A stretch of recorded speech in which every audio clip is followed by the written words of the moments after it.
Isang magandang morning sa inyo mga Kapilipino. Kami ngayon nasa Central Market ng Bacolod City upang maghanap ng kulturang Pilipinong material. Tila pasikot-sikot ang mga daan dito at kailangan mo talagang maging mapamatsyag upang hindi kayo mawala. Ang Central Market ay nasa sentro ng lungsod kaya marami talagang tao dito. Meron na kaming napuntiryang pamilihan. May mga basket, bayong, at iba pang gawang Pilipino. Ipapakilala ng aking partner ang iba rito. Pakinggan nyo. Magandang hapon sa lahat. Nandito po kami ngayon sa Central Market, Bacolod City. At kasalukuyan kami ay nandito sa Let's Square Native Product. Sa nakikita nyo, ito ay ang bahagi ng kulturang Pilipinong material na mga kasangkapan. Meron pa tayo ditong pangkudkod sa niyog.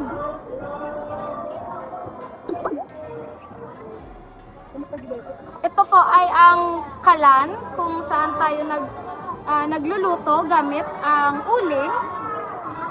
At ito ay halimbawa ng isang bag na gawa sa pandan. Kaya, halimbawa ng basket na gawa sa nito.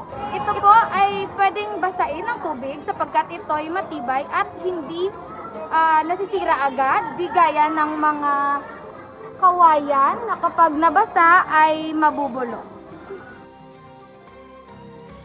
Napakadaming mga material na bagay na talagang nagpapakita ng kulturang Pilipino. Sandali muna, ako naman ang magpapakilala. Tingnan nyo. Tara, maghanap pa tayo ng iba. Bolo o balasong na ginagamit sa pagputol ng mga kahoy.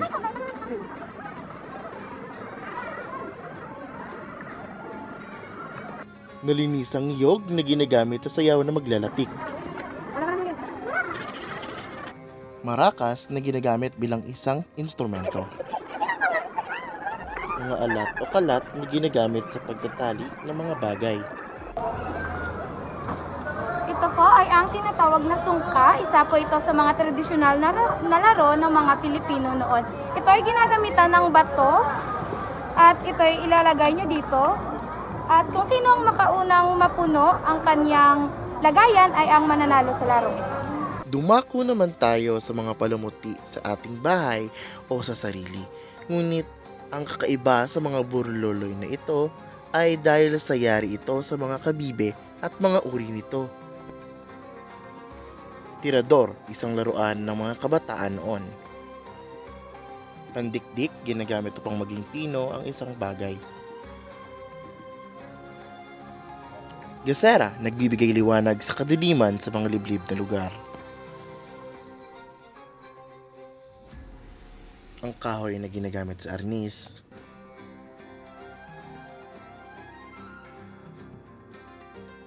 Ang bilao na ginagamit sa paglilinis ng bigas.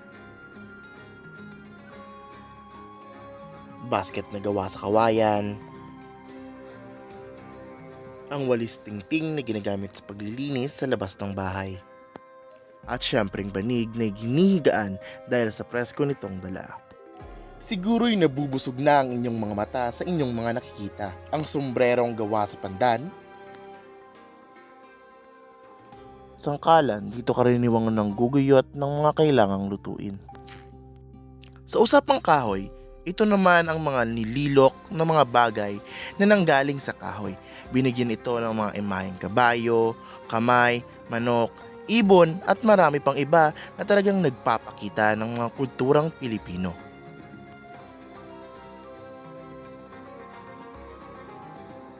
Pagkatapos ito, pumunta naman kami sa Plaza Mart.